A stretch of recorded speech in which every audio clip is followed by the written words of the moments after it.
Hello everyone, welcome to my channel. स्वागत है आप सबका मेरे चैनल पे। तो अभी ना हम गांव से निकल गए थे। मैं वहाँ पे शूट नहीं कर पाई, सब पूरे गांव वाले हमें नीचे छोड़ने आए हुए थे। तो मतलब एक बहुत ही इमोशनल सा मतलब वो माहौल सा बना हुआ था। तो अभी हम निकल गए थे, काफ़ी टाइम हो गया निकले को। बस हम देहरादून पहुँचेंगे अभी हम आज जाएंगे अपने मामा जी के घर, तो हम वहीं रुकेंगे। तो चलिए आपको मिलते हैं आगे।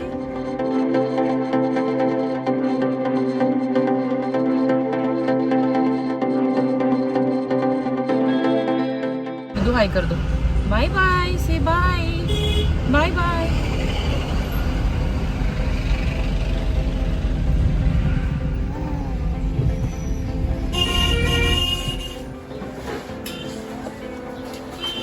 कितने हुए? अरे ये आप ये भी बना दो, है ना? हाँ तो बना दो। रुके थे एक ढाबे पे, तो सबसे पहले तो मैंने अपनी ककड़ी ली थी। उसके बाद शुभम ने अपनी, मेरे भाई ने अपनी मैगी खाई थी। मुझे भूख नहीं थी, ऑलरेडी मैं ब्रेकफास्ट करके आई थी, उसने ब्रेकफास्ट नहीं किया था। तो ये ककड़ी खाई, मम्मा ने पी चाय और साथ में मैंने पिया ये लेमनेड। बहुत अच्छा था, बहुत अच्छा था। ककड़ी खाने का तो अलग ही मज़ा है। और मैं और विद्दू बैठे हैं यहाँ पे, और विद्दू पॉटी कर रहा है। विद्दू आपके मुंह बन रहे हैं यार, यू पॉटी कर रहे हो? विद्दू क्या कर रहे हो? Vidharth, Vidharth, no no no no no no, क्या कर रहे हो? No no no no no no no no. उसके बाद खाने पीने के बाद, विद्दू की पॉटी धोने के बाद, सबसे पहले तो फिर हम निकल गए।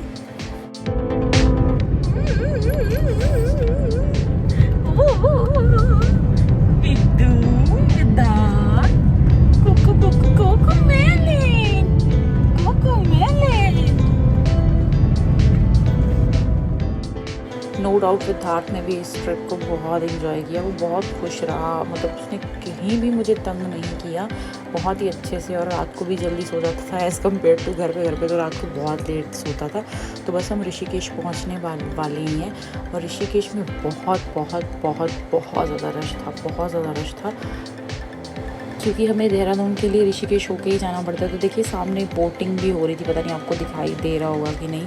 मैंने जूम करने की कोशिश की थी पर बहुत अच्छे से नहीं दिखाई दे रहा था। मुझे तो दिखाई दे रहा था पर वो वीडियो में कैप्चर नहीं हो पा रहा था। तो बहुत भीड़ थी, बहुत ज़्यादा। राफ्टिंग वगैरह हो रही थी क्योंकि गर्मी का सीज़न शुरू हो गया, तो इस टाइम पे राफ्टिंग का सीज़न होता है।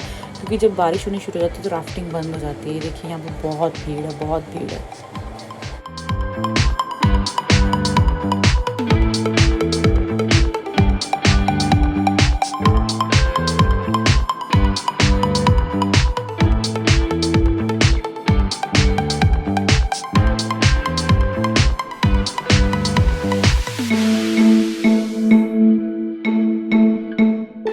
तो बस जी, उसके बाद हम पहुंच गए थे देहरादून, और मैंने घर जाके शूट करना भूल गई जब मैं मामा के घर पहुंची। उसके बाद हम थोड़ा इवनिंग में निकल गए कुछ खाने पीने के लिए, क्योंकि भूख नहीं थी, मतलब हमें था कि कुछ बाहर का खाना है। और बाहर का स्पेशल था कि हमें चिकन खाना है। चिकन के तो हम फ़ैन हैं। तो हम पहुँचे दून दरबार।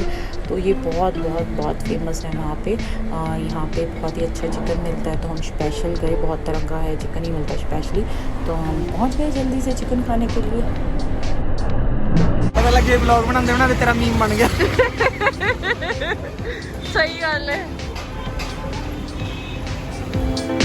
ये रिकमेंडेशन शुभम की तरफ थी, मेरी तरफ से थी, सॉरी मेरे भाई की तरफ से। बहुत भीड़ थी अंदर, काफ़ी लेट हमारा मतलब ऑर्डर लिया ही गया, और काफ़ी देर के बाद ही ऑर्डर आया, क्योंकि भीड़ बहुत थी वहाँ पे। देखिए सारा मोस्टली भरा हुआ है, सब भरा ही हुआ है। और मतलब कोई टाइम भी नहीं था, ऐसा नहीं है, ना लंच का टाइम था ना डिनर का कि कोई स्पेशल टाइम था, बट वहाँ पे हमेशा पैक्ड रहता है। देखिए हमने खाना मंगाया, हमने कुछ मुझे याद नहीं कौन सा चिकन था, इसका नाम नहीं याद। साथ में बटर और साथ में ये सैलेड वगैरह। तो ये हमने ऑर्डर किया है बटर नान, रुमाली रोटी, चिकन कोरमा, और ये उन्होंने सैलेड दिया है। अभी देखती हूँ मैं खा के कैसा है। नो डाउट बहुत अच्छा था। देखिए हमने पूरा फिनिश कर दिया, हमने साथ में कोल्ड ड्रिंक भी लिया था, क्योंकि हम दो ही जने थे तो हमने बहुत ज़्यादा ऑर्डर नहीं किया था। सिद्धार्थ और मम्मी तो घर पे ही थे। तो उसके बाद फिर से हम निकल गए मेरी नेक्स्ट डेस्टिनेशन की ओर, जो कि है सब लड़कियों की फेवरेट डेस्टिनेशन, शॉपिंग के लिए हम गए। बहुत ही फेमस है देहरादून में पलटन बाज़ार। अगर किसी को नहीं पता है तो आप सर्च कर सकते हैं, बहुत फेमस है। अगर आप देहरादून जाते हैं तो आप ज़रूर जाइएगा, घंटा घर के पास है। बहुत बहुत बहुत बहुत चीप शॉपिंग होती है वहाँ पे। तो ना बहुत टाइम पहले की बात है, मैं देहरादून गई थी, मैं वहाँ नहीं गई थी पलटन बाज़ार, पर किसी ने मुझे पलटन बाज़ार से कुछ कपड़े ला के दिए थे हमें होली के लिए। जैसे वाइट कपड़े चाहिए थे तो उन्होंने हमें होली के लिए वाइट कपड़े लेके आए थे हमारे लिए, कुर्ता जैसे टॉप, और वो उनका प्राइस था 20-50 बस इतने रुपए में। और मैं तो बिल्कुल मतलब पक्का था इस बार मुझे जाना ही जाना है। तो जैसे ही मैं पहुंची, आप देखिए पूरा बाज़ार खच्चा खच भरा हुआ था। थोड़ा शाम का टाइम हो गया था, देखिए पूरा बाज़ार भरा हुआ, इतनी वैरायटी थी, हर तरह की वैरायटी थी। देखिए आप कितना कुछ मिल रहा है, और प्राइसेस इतने सही थे, बहुत ही सही, 150, 200, बस 250, बस इतने से, इससे ऊपर कोई भी प्राइस नहीं था। मोस्टली टॉप्स वगैरह 150, 200 इतने में ही थे। देखिए कितनी अच्छी अच्छी आजकल ट्रेंडी शर्ट्स हैं, और कितने सारे क्रॉक्स वगैरह ये ऐसे काइंड ऑफ ये 150, 200 में ही थे। बस मैंने लिए नहीं, बट हाँ मैंने प्राइस तो चेक किया। तो अगर आप इस मार्केट की हॉल वीडियो देखना चाहते हैं तो प्लीज़ नीचे कमेंट्स में कमेंट करके ज़रूर बताइएगा। और उसके बाद मैं बहुत थक गई थी, फिर मैंने खाई आइसक्रीम। वहाँ पे बहुत ही फेमस एक आइसक्रीम पार्लर, एक शॉप है, तो मैंने वहाँ से आइसक्रीम ली। और उसके बाद मैं निकल गई, घंटाघर से आगे है इंदिरा मार्केट की तरफ गई, बट वहाँ पे सिर्फ लड़कों का स्टफ़ ज़्यादा था, तो मुझे कोई इंटरेस्ट नहीं आया, तो मैं वहाँ से निकल गई। उसके बाद मैंने वेट की अपने भाई की, मेरा भाई आ रहा था मुझे लेने के लिए, तो उसने काफ़ी वेट कराया मुझे, मैं वहाँ बैठी रही। उसके बाद हम वहाँ से निकल के घर चली गई। घर जाके मैं बहुत बिजी हो गई, तो मैं शूट नहीं कर पाई। तो अगर आपको आज का व्लॉग अच्छा लगा हो तो प्लीज़ चैनल को सब्सक्राइब ज़रूर कीजिएगा और वीडियो को लाइक ज़रूर कीजिएगा। Thank you.